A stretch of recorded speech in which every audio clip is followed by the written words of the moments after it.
Well, most people, number one, they get up in the morning and the first thing they do is they think about the problems in their life.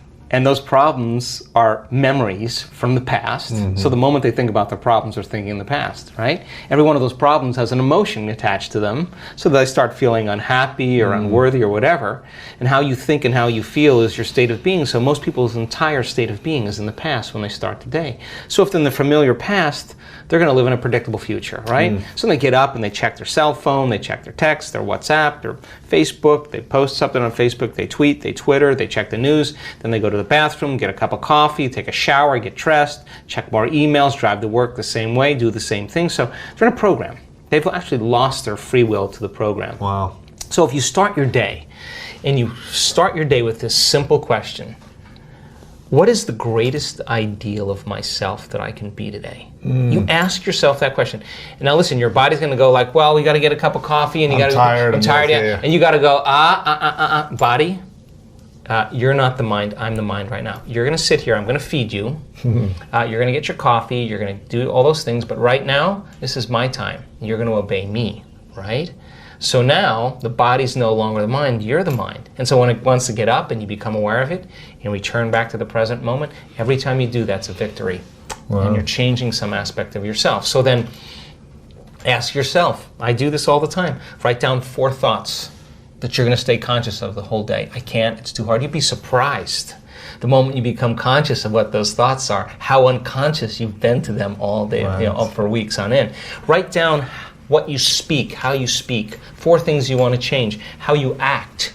How do you act? Do you complain? Do you blame? Do you make excuses? You feel sorry for yourself? That's a victim consciousness. What emotions do you live by? Is it possible that you're so used to living by guilt you don't even know it's guilt, it just feels like you? Do you allow your energy to drop? Become conscious of those states of mind and body and review them and say, this is the old self. Then say, what thoughts do I want to fire and wire in my brain? And start firing and wiring and start feeling it.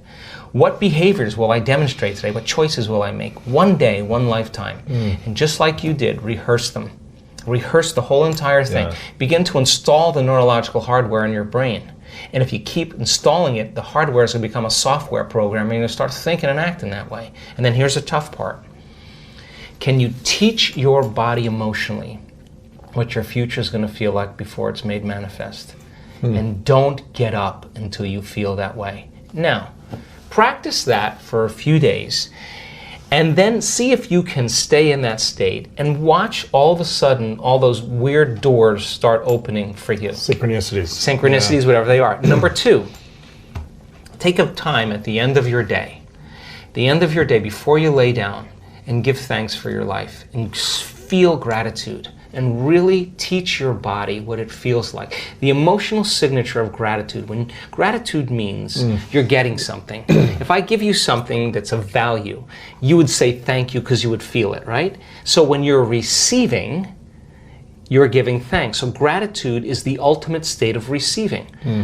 So then people only accept, believe, and surrender to the thoughts equal to their emotional state. Right. So if you're in a state of gratitude, every thought's going to make it right down into your body.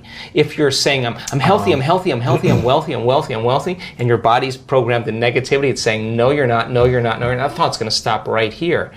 So as you elevate your state, there are about 1,200 different chemical reactions that go on in the body that begin to restore and repair the body in a state of gratitude. And so we've done the research to prove that. 10 minutes, and just feel it with all of your heart. That's it. Wow. Third thing, and very important, take time, whenever it is, sit down, close your eyes, and begin to just open your awareness to the space around you and just sense it and pay attention to it and become more aware of it. The act of opening your awareness begins to reduce the stress hormones and creates more coherent brainwave states. And I'm doing it right now. And it's just a practice. Yeah. It's just a practice. And the more you do it, the better you get at it. Wow. Who's been your greatest teacher? Ooh, life, no doubt about it. I believe that life is our initiation. I mean, I do my best to see my life as a reflection of my mind. And I think that life is our greatest teacher. reflection of your mind is essentially like what you've created is a reflection of how you've been thinking. Yeah. Yeah, exactly. So if you're showing up sick physically, then that's what you've created in your mind. Look, I don't believe that germs make me sick. I believe I make me sick. I do. I mean, there's no germs with my name on it out there. I mean, they're called opportunistic bacteria because they're waiting for an opportunity for your immune system to be compromised. And so, for me personally, you have to ask myself this question every day. At what point do I stop believing that I create my life? Well, what is that point? So I'm always pushing that envelope a little bit more. So for me, I think life is our initiation. We don't need to go to any ancient school of wisdom in the Himalayas. Our life is our initiation, and when you meet the challenges in your life from a greater level of mind, you're going to begin to move through those initiations. And what is the side effect of that? Wisdom. And that's what we take with us, being wise. Powerful. Wow. But you have a piece of paper and you get to write down 3 things you know to be true about your life or the lessons that you would leave behind. And this is the only lessons that they would have access to. What would you say are your 3 truths? Ooh, wow. Number 1 is that the divine lives in every human being, and that we have to make an effort to connect with it every day. And when we do, it answers the call in ways that we would just never anticipate. And I know that to be the truth, and that nobody is so special to be excluded from that phenomenon. Number 2 is that we are the creators of our lives and not the victims of our lives. And that taking time in your life to invest in yourself is to invest in a future. And when you invest in yourself, you invest in your future. And when you believe in yourself, you believe in possibility. And I think that everybody secretly believes in themselves. And so taking time to understand that we are just works in progress, and to find time to forgive ourselves and to forgive others and start fresh the next day is a blessing, And finally, I think that it's not our purpose in life to be popular or successful or beautiful or intelligent. Our purpose in life is to remove those blocks, those veils, those limitations that stand in the way between us and that divine intelligence. And when we do, it begins to make its way through us, and we become more like it. We become more loving. It is a loving intelligence. We become more giving. It's a giver of life. We become more conscious. It's a consciousness.